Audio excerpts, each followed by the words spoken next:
Hello everyone.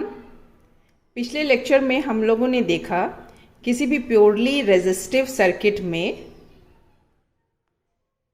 जो power होता है वो हर एक टाइम में कंज्यूम होता है। हर एक टाइम पे पावर जो होता है वो कंज्यूम होता है। प्योर रेजिस्टिव सर्किट में पावर का वैल्यू ज़ीरो सिर्फ तभी होता है जब करंट या वोल्टेज का वैल्यू ज़ीरो होगा। बाकी हर एक टाइम में पावर कंज्यूम होता है। आज के लेक्चर में हम लोग पावर कैलकुलेट करेंगे किसी भी प्योर इंडक्टिव सर्किट और प्योर कैपेसिटिव सर्किट में। सबसे पहले हम लोग प्योर इंडक्टिव सर्किट में पावर निकालेंगे। प्योर इंडक्टिव सर्किट एक ऐसा सर्किट है जिसमें सिर्फ प्योर इंडक्टर लगा हुआ है और उसको हम लोग अल्टरनेटिंग वोल्टेज सप्लाई कर रहे हैं, जिसके कारण उसमें एक करंट आएगा जो अल्टरनेटिंग नेचर का होगा। और अल्टरनेटिंग करंट जो होता है प्योर इंडक्टिव सर्किट में वोल्टेज को वो लैग करता है पाई बाय 2 से। तो जो भी इंस्टैंटेनियस पावर होगा उसका वैल्यू होगा V इंटू आई। इंस्टैंटेनियस पावर को स्मॉल p से लिखते हैं। तो इंस्टैंटेनियस पावर जो है वो कैसे मिलेगा? Instantaneous voltage multiplied by instantaneous current.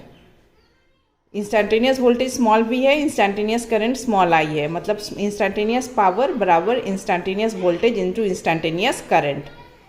और हम लोग ये मान के चले हैं कि प्योर इंडक्टर में जो वोल्टेज हम लोग दे रहे हैं वो है Vm साइन ओमेगा टी, जिसके कारण करंट जो आया था उसका वैल्यू आया था Im sign omega T minus pi by 2। मतलब प्योर इंडक्टर का जो करंट होता है वोल्टेज को लैग करता है 90 डिग्री से या पाई बाय 2 से।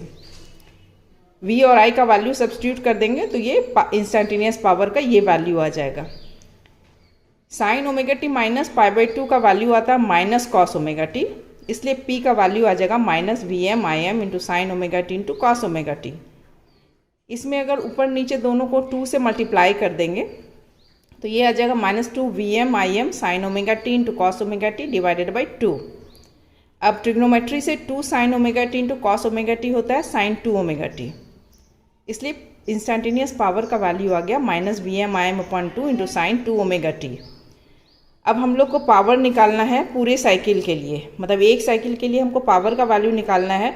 तो हम लोग इसको इंटीग्रेट कर देंगे 0 से कैपिटल T, मतलब एक टाइम पीरियड के लिए कैलकुलेट करेंगे होल साइकिल के लिए, या 0 से 2 पाई के लिए इसको हम लोग इंटीग्रेट करेंगे।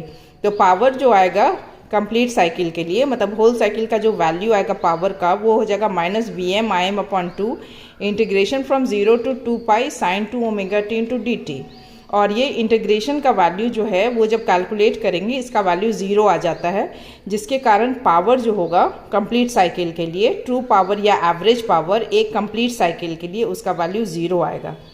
इसका मतलब हो गया कि जो एवरेज डिमांड ऑफ पावर होता है सप्लाई से, जो पावर का डिमांड होगा एक कंप्लीट साइकिल के लिए वो 0 होगा।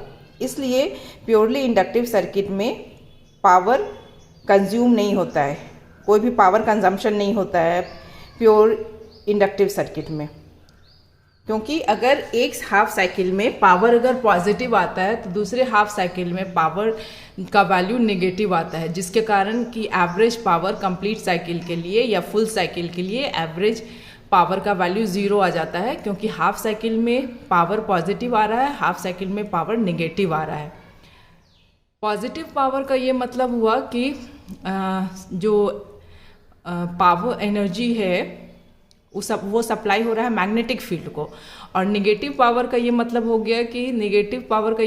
गया कि जो एनर्जी मैग्नेटिक फील्ड है वो उसको वापस फिर भेज दे रहा है, जिसके कारण कि प्योर इंडक्टिव सर्किट में कोई भी पावर का कंजम्पशन नहीं होता है, मतलब 0 पावर कंज्यूम होता है प्योरली इंडक्टिव सर्किट में। इसको समझ सकते हैं हम लोग फिगर ए से। फिगर ए में हम लोग यहाँ प्लॉट ड्रॉ किए हैं, मतलब ग्राफिकल रिप्रेजेंटेशन हम लोग शो किए हैं। इंस्टैंटेनियस वोल्टेज, इंस्टैंटेनियस करंट और इंस्टैंटेनियस पावर को दिखाए हैं इस प्लॉट में, फिगर ए में।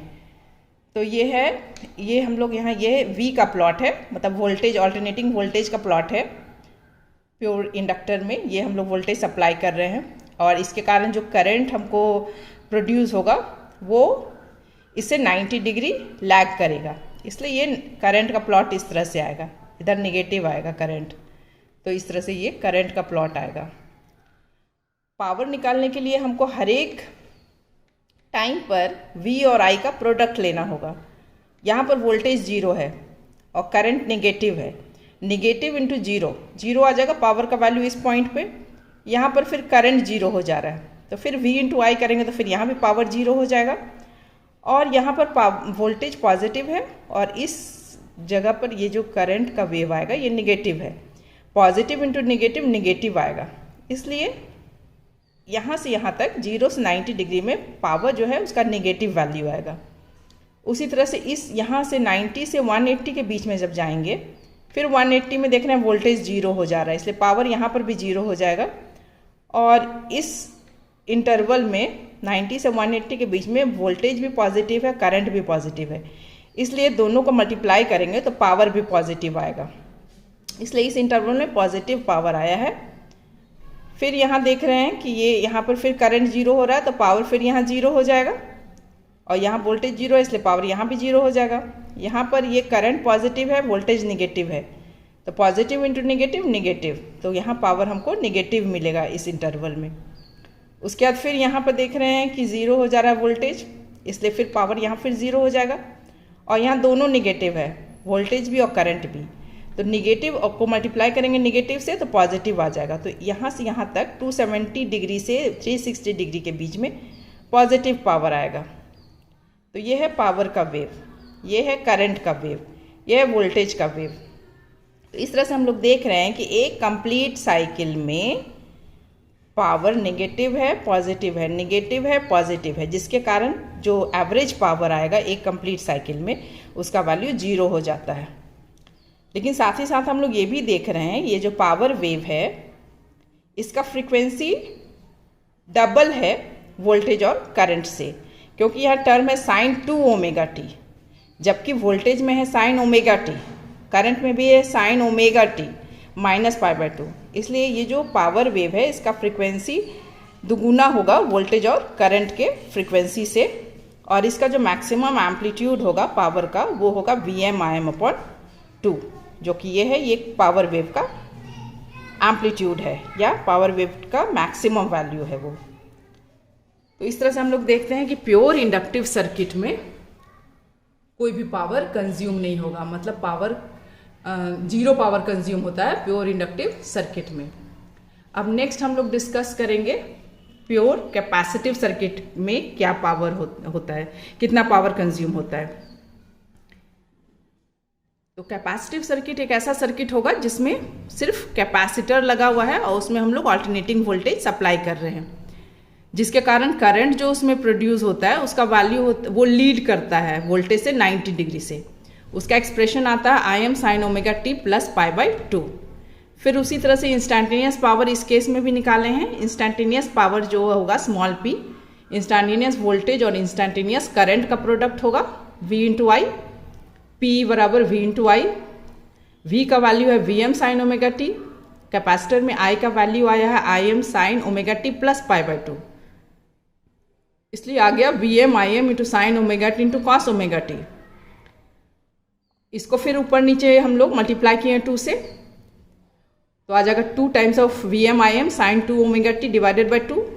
अब 2 sine omega t into cos omega t को ट्रिग्नोमेट्री से लिख सकते हैं साइन 2 ओमेगा टी, इसलिए ये एक्सप्रेशन आ गया P is equal to half Vm Im into sine 2 omega T.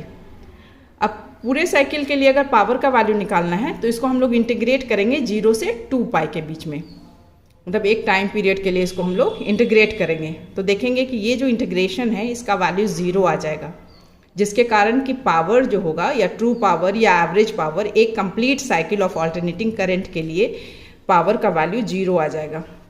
तो इस तरह से हम लोग देख रहे हैं कि प्योर कैपेसिटिव सर्किट में भी जो पावर का डिमांड होगा सप्लाई से वो 0 होता है, मतलब कोई भी पावर कंज्यूम नहीं होता है प्योर कैपेसिटिव सर्किट में। और इस केस में भी पावर वेव जैसे इंडक्टर में देखे थे, प्योर इंडक्टर में यहाँ भी पावर वेव जो होगा उसका वो भी साइन वेव होगा। पावर वेव जो होगा वो साइन वेव है और उसका फ्रीक्वेंसी डबल होगा, दुगुना होगा वोल्टेज और करंट वेव के फ्रीक्वेंसी के, और मैक्सिमम वैल्यू जो आएगा इंस्टैंटेनियस पावर का प्योर कैपेसिटिव सर्किट में वो उसका वैल्यू होगा Vm Im/2। इसको फिगर बी में हम लोग दिखाए हैं। फिगर बी ये है जिसमें हम लोग प्योर कैपेसिटिव सर्किट में जो voltage, instantaneous voltage, instantaneous current और पावर को हम लोग ग्राफ से दिखाए हैं, इसमें प्लॉट किए हैं। ये वोल्टेज का प्लॉट है, ये वाला करंट का प्लॉट है और ये वाला पावर का प्लॉट है। फिर उसी तरह से हम लोग पावर कैलकुलेट करेंगे। यहाँ पर हम लोग देख रहे हैं कि करंट जो होता है प्योर कैपेसिटर में वो लीड करता है इस 90 डिग्री से, इसलिए वोल्टेज से लीड कर रहा है। मतलब जब वोल्टेज 0 है तो करंट का वैल्यू मैक्सिमम है। पावर निकालने के लिए हम लोग हर एक टाइम में वोल्टेज और करंट का प्रोडक्ट ले रहे हैं। यहाँ पर वोल्टेज 0 है तो पावर 0 हो जाएगा, यहाँ पर करंट 0 है, यहाँ भी पावर 0 हो जाएगा। और इस दोनों के बीच में यहाँ से यहाँ तक में, मतलब 0 से 90 डिग्री तक में वोल्टेज और करंट दोनों पॉजिटिव है, इसलिए पावर पॉजिटिव आएगा और उसका एम्पलीट्यूड इस दोनों से ज़्यादा होगा। उसी तरह से यहाँ पर फिर देख रहे हैं वोल्टेज 0 हो जा रहा है, इसलिए 90 से 180 के बीच में जो पावर का वैल्यू कैलकुलेट होगा वो दोनों का हम लोग एम्पलीट्यूड लेंगे। वोल्टेज पॉजिटिव है, करंट निगेटिव है, पॉजिटिव इंटू निगेटिव निगेटिव आएगा, इसलिए इस रीजन में पावर वेव जो है वो निगेटिव डायरेक्शन में आएगा। उसी तरह से हम लोग यहाँ से 180 से 270 के बीच में, यहाँ देख रहे हैं यहाँ फिर हो रहा है ये करंट 0 है तो यहाँ फिर पावर 0 हो जाएगा। और इस रीजन में दोनों निगेटिव है, वोल्टेज भी निगेटिव है, करंट भी निगेटिव है, इसलिए पावर पॉजिटिव मिलेगा। यहाँ पर दोनों को मल्टीप्लाई कर देंगे, करंट को और वोल्टेज को मल्टीप्लाई करते जाएंगे, जो भी होगा इससे हमको पावर का यहाँ वेव मिल जाएगा। फिर इस पॉइंट पर फिर पावर 0 होगा क्योंकि वोल्टेज 0 हो जा रहा है और पावर जो होता है प्रोडक्ट होता है, तो करंट को मल्टीप्लाई करेंगे 0 वोल्टेज से तो फिर वो 0 आ जाएगा। और इस रीजन में करंट पॉजिटिव है, वोल्टेज निगेटिव है, तो पॉजिटिव इंटू निगेटिव निगेटिव आएगा, इसलिए इस रीजन में फिर हमको निगेटिव पावर मिलेगा। इस तरह से हम लोग देख रहे हैं कि एक कंप्लीट साइकिल के लिए अगर हम लोग पावर का वैल्यू निकालेंगे, एवरेज पावर या ट्रू पावर का वैल्यू निकालेंगे एक कंप्लीट साइकिल के लिए, मतलब 0 से 2 पाई तक के लिए या 0 से कैपिटल T टाइम के लिए, तो इसका वैल्यू 0 आ जाएगा, क्योंकि जितना पावर पॉजिटिव डायरेक्शन में है उतना ही पावर निगेटिव डायरेक्शन में मिल रहा है। और यहाँ से भी हम लोग देख रहे हैं ये जो पावर वेव है ये साइन वेव है और एक साइकिल में 2 वेव बन रहा है, इसलिए इसका फ्रीक्वेंसी जो है वोल्टेज और साइन वेव का दुगुना है, क्योंकि एक ही साइकिल में 2 बार साइन वेव बना, जबकि एक साइकिल में वोल्टेज का सिर्फ एक साइन वेव बना है, एक साइकिल में करंट का भी सिर्फ एक वेव बना है, जबकि पावर का 2 वेव बन रहा है एक साइकिल में। इसका मतलब पावर वेव का फ्रीक्वेंसी डबल है करंट और वोल्टेज वेव के, और इसका जो मैक्सिमम एम्पलीट्यूड आएगा पावर वेव का वो आएगा Vm/2, जो कि यहाँ से भी हम लोग देख रहे हैं ये मैक्सिमम एम्पलीट्यूड है पावर वेव का। और यहाँ से भी क्लियर है कि इसका फ्रीक्वेंसी जो है वो 2 टाइम्स ऑफ ओमेगा टी है। और यहाँ से भी क्लियर है कि एक साइकिल में 2 साइन वेव बन रहा है पावर का, जबकि वोल्टेज और साइन वेव का सिर्फ एक ही वेव बना है। इसलिए पावर वेव जो होता है इंडक्टिव सर्किट में और कैपेसिटिव सर्किट में पावर वेव जो होता है उसका फ्रीक्वेंसी डबल होता है करंट और साइन वेव के, और उसका जो एम्पलीट्यूड होता है Vm/2 होता है। तो इस तरह से हम लोग देख रहे हैं कि प्योर इंडक्टिव सर्किट में और प्योर कैपेसिटिव सर्किट में कोई भी पावर कंज्यूम नहीं होता है, मतलब पावर कंजम्पशन 0 होता है।